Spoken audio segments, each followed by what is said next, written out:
Very good morning. तो चलिए आज हम अपने पुराने वीडियो को ही कंटिन्यू करते हैं, जो कि है विटामिन्स। इसके पहले वीडियो में मैंने विटामिन्स के बारे में बता दिया था, विटामिन्स का मैंने इंट्रोडक्शन दे दिया था, विटामिन ए क्या है वो बता दिया था। आज की वीडियो में हम सारे विटामिन्स के बारे में पढ़ेंगे, तो आप इस वीडियो को कंप्लीट देखिएगा, इस वीडियो को पूरा देखिएगा। आई होप आप सेटिस्फाइड हो जाएंगे इस वीडियो को देखने के बाद। तो चलिए आज का अपना टॉपिक स्टार्ट करते हैं, जो कि है विटामिन्स। तो आज हम विटामिन बी के बारे में पढ़ते हैं। विटामिन बी, तो विटामिन बी का जो साइंटिफिक नेम होता है वो होता है थायमीन। विटामिन बी का जो साइंटिफिक नेम होता है वो होता है थायमीन। विटामिन बी को ही हम बी कॉम्प्लेक्स बोलते हैं। बी कॉम्प्लेक्स क्या करता है, हमारे बॉडी में जो भी इश्यूज होते हैं उसको मेंटेन करता है, हमारे स्वास्थ्य के लिए बहुत ही अच्छा होता है, और हमारे स्वास्थ्य से रिलेटेड सारी चीजों को मेंटेन करता है, सारी चीजों को मैनेज करता है। बी कॉम्प्लेक्स में ही आता है। बी कॉम्प्लेक्स में 8 विटामिन आते हैं। बी कॉम्प्लेक्स में आपके 8 विटामिन आते हैं, जो कि होते हैं आपके B1 से लेके B12 तक। B1 से लेके B12 तक। इसके बारे में हम आगे पढ़ेंगे। एक जनरल नॉलेज पहले हमें होनी चाहिए कि विटामिन क्या होता है, vitamin A B C D क्या होता है, उसके बाद फिर हम इसके आगे भी पढ़ते हैं। तो जैसे कि मैंने बताया कि विटामिन बी को बी कॉम्प्लेक्स भी बोलते हैं। अब आते हैं इसकी प्रॉब्लम से। तो इसकी कमी से हमें जो प्रॉब्लम होती है वो होती है हमको स्किन रिलेटेड प्रॉब्लम। इसकी कमी से जो हमें प्रॉब्लम होती है वो होती है skin related problem. Skin related problems हमको होती है। स्किन रिलेटेड प्रॉब्लम्स में ही एक प्रॉब्लम्स आती है बेरी डिजीजेस। बेरी जो डिजीज होती है वो भी हमको इसी से होती है। इससे हमको इचिंग, रैशेस, बेरी करके एक डिजीज होती है। बेरी करके एक बीमारी होती है, उसे हिंदी में भी बेरी ही बोलते हैं और इंग्लिश में भी बेरी ही बोलते हैं। ये डिजीज होती है जिससे हमारी बॉडी में हमें इचिंग हो जाती है, वो भी हमको इसकी कमी से होती है। विटामिन सी की कमी से हमें बॉडी में इचिंग, रैशेस वगैरह की प्रॉब्लम्स आ सकती हैं। और अब हम इस पे आते हैं कि हमें क्या खाने से ये मिलती है। वैसे तो मैंने बताया था आपको कि ऐसा नहीं है कि अगर हम कोई एक चीज खा रहे हैं उसमें हमको विटामिन ए मिल रहा है तो हमें उसमें विटामिन बी नहीं मिलेगा। बिल्कुल मिलेगा। कभी कभी हमको कोई चीज खाने से, कोई वेजिटेबल, फ्रूट्स या कोई प्रोडक्ट खाने से हमें उसमें बहुत सारे विटामिन मिल जाते हैं, तो ये विटामिन कंबाइंड होते हैं। तो अगर हम देखें तो मेजरली हमें जो विटामिन जो बी मिलता है वो हमको मिलता है पहला तो डेयरी प्रोडक्ट में हमको मिलता है। दूध से बनी जो भी चीजें होती है उसमें हमको विटामिन आपका बी मिलता है।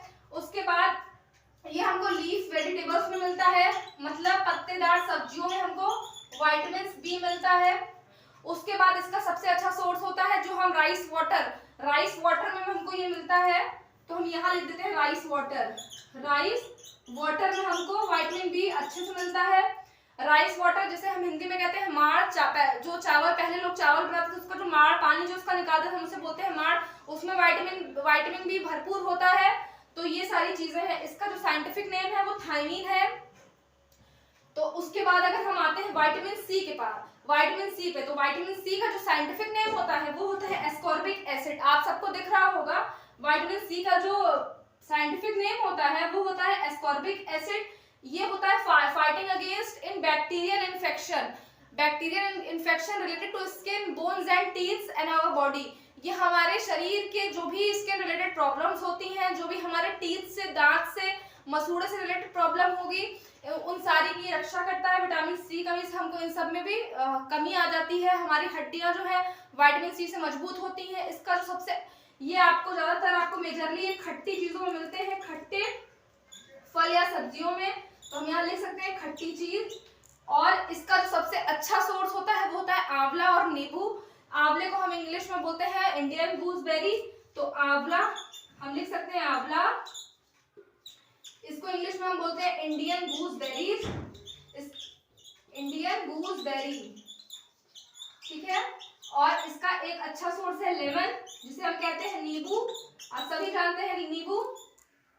तो ये विटामिन सी का होता है। विटामिन सी का जो साइंटिफिक नेम है वो है एस्कॉर्बिक एसिड। तो उसके बाद हम आते हैं, हम इसको रफ करते हैं और विटामिन डी पढ़ते हैं। विटामिन डी क्या होता है एक बार आप लोग देख लीजिए।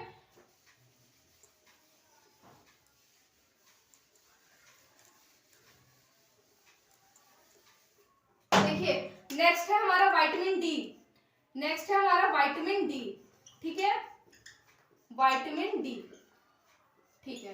इसका जो साइंटिफिक नेम होता है विटामिन डी, इसका जो साइंटिफिक नेम होता है उसे बोलते हैं कैल्सीफेरॉल इसका साइंटिफिक नेम होता है, कैल्सीफेरॉल, ठीक है। इसका साइंटिफिक नेम होता है कैल्सीफेरॉल। इसका जो निक नेम विटामिन डी को ही हम बोलते हैं सनशाइन विटामिन, इसको हम बोलते हैं सनशाइन विटामिन, सनशाइन विटामिन, इसका जो निकनेम है ये होता है सनशाइन विटामिन। ये आप सभी को पता है धूप लेने से हमें विटामिन डी मिलता है, विटामिन डी हमें मिलता है। ये एक ऐसा विटामिन है जो कि हार्मोन्स का भी काम करता है। ये ऐसा है जो एक ऐसा विटामिन है जो हार्मोन्स का भी काम करता है, हार्मोन्स का। ये कम्युनिकेट करता है हमारे बॉडी के हार्मोन्स से, तो हम लिख सकते हैं कम्युनिकेट करता है हमारे बॉडी के हार्मोन्स से, communicate body hormones, communicate body hormones से। फिश में भी हमें मिलता है, बहुत सारी चीजों में ये हमें मिलता है खाने में। और ये एकमात्र ऐसा विटामिन है जो हार्मोन्स का भी काम करता है। इसकी कमी से हमें डिप्रेशन हो सकता है, हमें फीवर हो सकता है। इसकी जो कमी से हमको डिप्रेशन हो सकते हैं, हमें फीवर हो सकता है, हमारा जो मूड है वो चेंज हो सकता है, अच्छा नहीं, हमें कभी कभी अच्छा फील नहीं होगा इसकी कमी से। और इसकी कमी से एक बहुत बीमारी होती है हमें, जो हम जिसे कहते हैं रिकेट्स।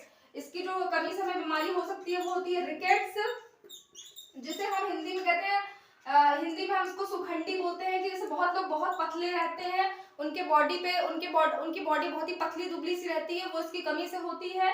और इसका जो साइंटिफिक नेम है वो होता है कैल्सीफेरॉल। इसका निकनेम है सनशाइन विटामिन। ये धूप लेने से हमें मिलता है, इसलिए इसका जो निकनेम है वो सनशाइन विटामिन है। ये एकमात्र ऐसा विटामिन है जो हार्मोन्स का भी काम करता है।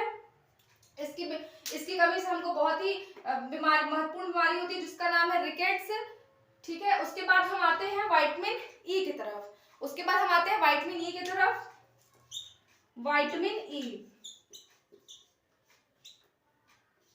विटामिन ई, इसका जो साइंटिफिक नेम है वो है टैकोफेरॉल। इसका साइंटिफिक नेम है टैकोफेरॉल, आप सबको दिख रहा होगा आई होप। इसका जो विटामिन ई का जो साइंटिफिक नेम है वो होता है टैकोफेरॉल।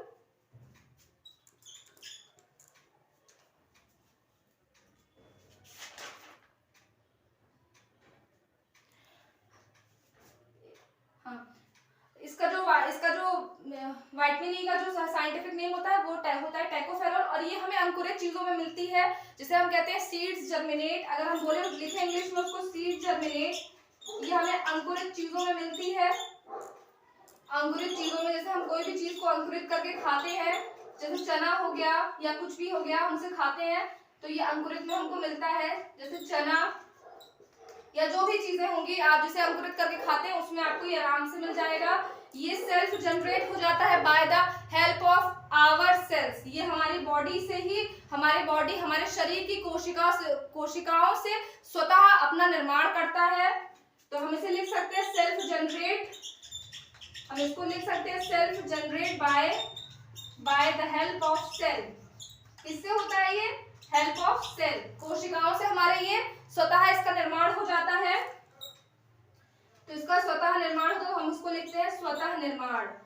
ये हिंदी में अगर हम इसे लिखें तो स्वतः निर्माण, ये हमारे बॉडी से ऑटोमेटिकली जनरेट हो जाता है। ठीक है, उसके बाद एक लास्ट में हमारा विटामिन बचता है जो कि हमारा होता है विटामिन के। इसको मैं रफ कर देती हूँ जी बिल्कुल आप। ठीक है, तो अब देखिए एक हमारा लास्ट विटामिन बचा है जिसे हम बोलते हैं विटामिन के। ठीक है, ये हमारा बचा है विटामिन के। इसका जो साइंटिफिक नेम होता है वो होता है फाइलोग्यूनॉन। इसका जो साइंटिफिक नेम है वो है फाइलोग्यूनॉन। इसका आप लोगों को दिख रहा होगा, इसका साइंटिफिक जो नेम है वो होता है फाइलोग्यूनॉन। ये हमारे ब्लड को क्लॉट करने में हेल्प करता है, हेल्प्स इन ब्लड क्लॉटिंग,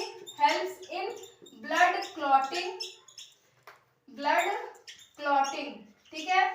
ये जो हमारे शरीर में जो हमारे शरीर में जो रक्त होता है उसका ये थक्का जमाता है, उसका थक्का अगर ये ब्लड को क्लॉट नहीं करता है तो कहीं भी ऑपरेशन के दौरान हमें चोट लगे तो हमारा जो ब्लड है वो बंद नहीं होगा, वो बहता जाएगा। तो ये हमें ब्लड क्लॉट करने में ये हमारी हेल्प करता है। ठीक है, और इसकी कमी से हमें हमारी जो बोन्स होती है, जो हमारी हड्डियां होती हैं, वो भी जल्दी, अगर हमें चोट लगी या हमारी जो भी बोन्स है वो क्रैक हो गई तो इसकी कमी से बोन्स जो है वो जल्दी जुड़ती नहीं है, तो ये हमारी हड्डियों के लिए